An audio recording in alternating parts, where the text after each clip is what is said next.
Bonjour, ici François Bernier de l'organisme La Brouette.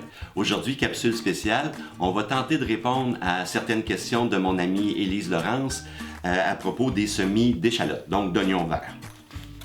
Pour ce qui est des semis d'oignons verts, ça s'applique également à tous les légumes de la famille de l'oignon, donc oignons, oignons verts, poireaux.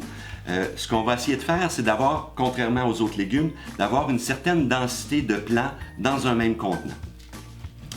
Le principe est simple, ce qu'on veut, c'est que les tiges puissent s'appuyer les unes sur les autres un petit peu pour faciliter la croissance puis qu'il y ait des tiges un petit peu plus fortes.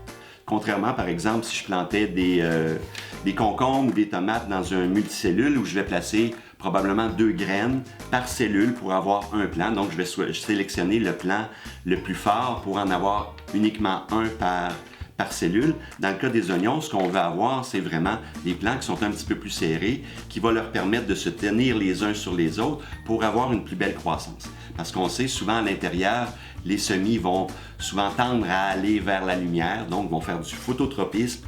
Puis, dans le cas des oignons, en raison de leur structure physiologique, ils vont souvent s'affaisser.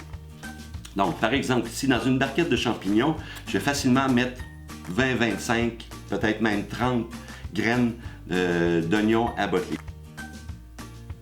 Les graines étant tout petites, environ 1 mm, je vais les couvrir d'environ 3 fois leur grosseur. Donc, je vais mettre environ 3-4 mm maximum de terreau sur la surface pour assurer une bonne humidité et une germination rapide. Donc, les petites graines ne doivent pas être trop profondes dans le terreau pour rapidement atteindre la lumière lorsqu'elle germe.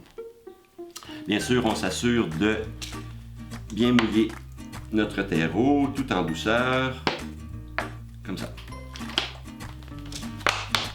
Si je me réfère à l'enveloppe de semences, on me dit temps de germination 7 à 10 jours, température de germination 22 à 27 degrés Celsius. Donc, ça va être important de leur donner ces conditions-là.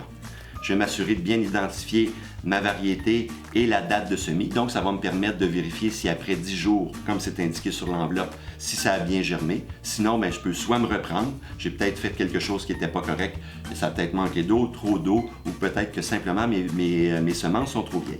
Donc, je les identifie. Je vais m'assurer de les placer dans un endroit qui est chaud.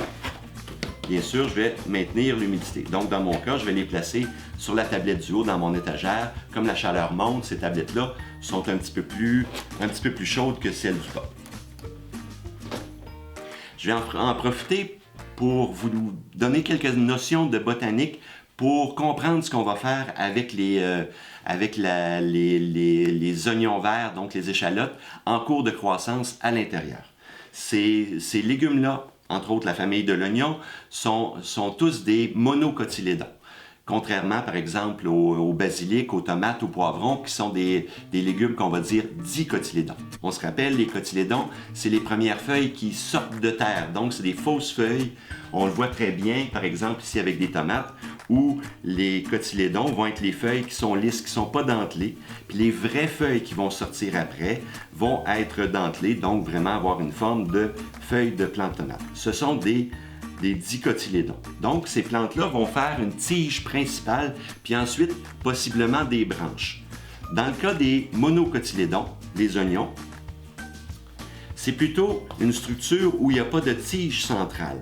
Les feuilles vont partir du centre, puis ils vont pousser à l'intérieur les unes des autres. On le voit très bien, par exemple, avec un poireau, où les feuilles sont vraiment enroulées, où chacune des nouvelles feuilles va pousser dans le centre.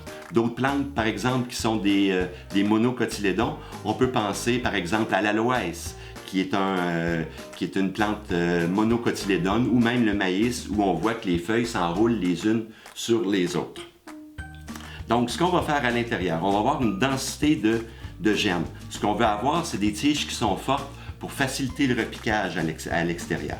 Donc, comme il n'y a pas de tige centrale, je vais pouvoir forcer la croissance de nouvelles feuilles au centre par une coupe. Donc, si par exemple les germes d'oignons ont environ 12 à 15 cm, je pourrais facilement les couper presque la moitié. Donc, le tiers, la moitié. Dans ce cas-ci, ce que je vais faire, je vais les couper ici. Donc, ça n'abîme pas la tige centrale. On se rappelle que les feuilles vont s'enrouler sur elles-mêmes, donc ils vont pousser du centre, mais mes tiges vont être un petit peu plus fortes, donc ils vont moins tendre à s'écraser. Lorsqu'on va faire le repiquage au jardin, on va profiter également de cette capacité-là que les tiges puissent se tenir. Donc, pour ce qui est de la famille des oignons, on va quand même essayer de garder les oignons assez rapprochés les uns des autres pour assurer que les tiges, si toutefois il y avait un coup de vent, que les tiges ne cassent pas, ce qui abîmerait la structure des plantes. Donc, on va les semer quand même assez densément.